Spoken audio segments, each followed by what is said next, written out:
Hello YouTube, it is Championdjk coming at you yet again with another Hot Wheels video, and today we've got an Elite 64 feature. And oddly enough, Elite 64 is becoming basically my favorite Hot Wheels line. I don't know, it's weird. I like it a little bit better than the RLC. Kind of do. Maybe I'll change my tune when I get this Pagani that's in the mail to me. I don't know. The McLaren was a disappointment, but Elite 64?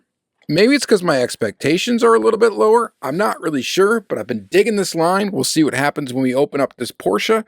We got a Porsche 928 Safari. I got some other Porsche 928 castings out for us to take a look at. One of my favorites is right here, and then we've also got this guy here. We'll get into that in a second, but again, Elite 64, it's detailed, they look cool, I kind of like them a lot. I don't know if they're like true 1/64 scale, they're probably closer though than other Hot Wheels. They're kind of like the Hot Wheels 100% line from back in the day. Kind of dig that line too. I've also been liking the Hot Wheels Silver Label series more than I've been liking the Hot Wheels Premium, so it's kind of weird. I've been liking, I guess what would be considered a step down. I would consider Elite 64 in Hot Wheels collectors' eyes, a step down from RLC, and of course the Silver Series line a step down from Premium. But I've been digging those series more than the RLC, so I think Hot Wheels really does know what they're doing with these segments. So very good. We're going to get in this Elite 64 for sure. It comes in a Protecto. Of course, it's licensed by Porsche. It's a Hot Wheels Mattel product. There's been a lot of people posting, these are not numbered, by the way. There's been a lot of people posting, like, what is the deal with this? Length, width, height, weight, going NA on there? Like, why even put that there? What's the point of that? Yep, 1977 to 1995. It's a V8 engine. Transmission was a 4-speed automatic or a 5-speed manual. And, yeah. It's an orange. It's looking pretty cool inside the package. We're going to open it up in a minute. Before we do that, real quick, just take a look at this. This, if you're not familiar with it, this is the original P928 casting that debuted around 1983. Copyright date, of course, on the base 1982. With a Hong Kong base, this one is. And these are the original Real Riders. I collect these, and I should do a video on my set of Real Riders. I don't have all of them, but I've got quite a few, like 50 or so of them, and we can look at that. 50 or so unique ones, and I've got a couple of duplicates. But this Porsche 928, I think I actually ripped this one off a card, and it's in really good shape. And of course it's old. It's from the original Real Riders set, Hot Wheels original Real Riders. So the first rubber tire Hot Wheels were these. And they're pretty awesome. This is a pretty cool car. I don't think it has an interior. That's why the windows are blacked out on this one. Came out in a bunch of different variations of this particular casting, but that's the original 928 Hot Wheels. And then, of course, we got this right here, which I believe came out last year. Copyright date's 2023. I think it showed up in like the final cases of 2023. 75 years of Porsche, and this is also a 928 Safari. Oh, this is a 928S Safari, sorry. This, of course, is a mainline car. We've got metal body, plastic base, plastic tires. It's got a lot of charm to it. They did a pretty good job on the casting. We got some details up front here. Hella lights, and, you know, they did a good job doing the lights in the back are a part of the... Actually, I think they're part of the window piece. So that's kind of interesting. At first, I thought those were black and they were part of the interior, but they're not. They're actually part of the window piece, which is really cool. And just overall, this is a cool casting. I think it's done very well. I think this casting's really neat. It's got a lot of charm. It's old. And then now we have this, the Porsche 928 Safari in the Elite 64 line. So this is number 7.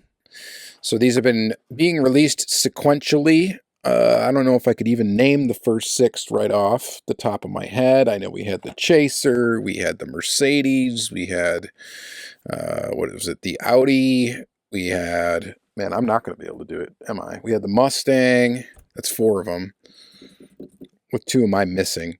Whatever, I'm on the spot, I apologize about that. But I have been digging this line. Each one that's come out, I've kind of enjoyed for its own little thing. So I've kind of like what they've been doing with it. The first one was that Chaser. You know, I was kind of, maybe I kind of like it. I'm not really sure. And then, I don't know, it grew on me. This line has just grew on me from release to release. The only one I don't have, I think, is the Audi, but I'm going to pick one up just to have it, to keep my set complete. But I had to get this Porsche. So let's check it out. So in Elite 64 fashion, we have a metal base, a metal body. We have rubber tires. We got wheels that are unique to the vehicle itself.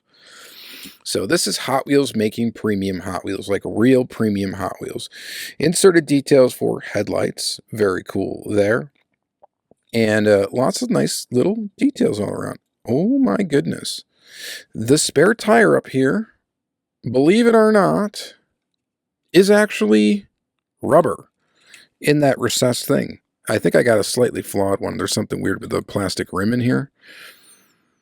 Doesn't really make much of a difference, but it is there. We will point it out. But we do have rubber right here. This is rubber. This is a rubber tire on a rim that's like glued into this little pocket.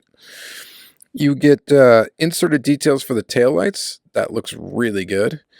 And overall, detail on the base, metal. It's heavy. This is a piece of plastic right across here. Plastic exhaust tips. On here, plastic mud flaps.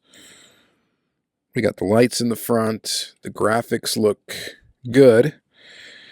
Which, by the way, I think they actually use tampos on these. This is like a tampo process. It's not your dot matrix premium process, and sometimes we see that on RLC stuff as well, which is kind of sad. But we get this better, crisp graphics. And I like this. I think this is really, really neat. You guys will have to let me know what you think about this line. Let's get a lower camera angle on it here. Digging the low angles so we can really get this thing up close and in your face. But take a look at that. So it's a third Porsche 928 to the 928 Hot Wheels family. My favorite is still the old school Real Rider, just because it's, you know, it's old and it's neat. And this car is probably, I don't know how much this thing goes for on eBay, but it's probably pretty expensive. I'm guessing it's more than, you know, trying to get one of these right now, especially in the condition that it's in. But very cool little trio of cars. So I guess my question is, for you guys watching the video, I like to ask a question. I like to read your answers in the comments. Sometimes you guys follow instructions and actually do it, and sometimes not, but that's okay. My question, oh yeah, there was a Bronco, right? Was that the other one? And the Lamborghini. How could I forget the Lamborghini? That was the other two. Okay. Sorry, I just remembered the other two Elite 64 I was forgetting. This might be my favorite one so far. I'm not really sure, but anyway, well, that's another video. But my question for you guys is, what do you think of the Elite 64 line? Do you think Hot Wheels is doing kind of a good targeted kind of thing here with it? I think they know what they're doing. I think they're kind of putting out something that the realist diecast collector will like. It's not quite like Inno64 or anything like that, because it has its own flavor. It's got like the Hot Wheels look to it, a Hot Wheels feel to it. They're releasing like not straight up 1/64 scale replicas to compete with like Auto World or you know, anything like that. They're coming up with these Hot Wheels cars. They're Hot Wheels. They're still Hot Wheels. They got the Hot Wheels look. They got the Hot Wheels sort of feel to them, but they are edging onto that more detailed replica sort of thing. You know, no Spectre Flame paint. They're not looking as flashy, but they're still Hot Wheels. So I think it's really cool. You guys let me know what you think in the comments down below. I'd love to hear your thoughts. And overall, I am happy with this purchase. Price point wise, I don't know. Verdict's a little bit out on that. They are still kind of expensive, but you guys let me know what you think. All right. Have yourself a good day. Bye.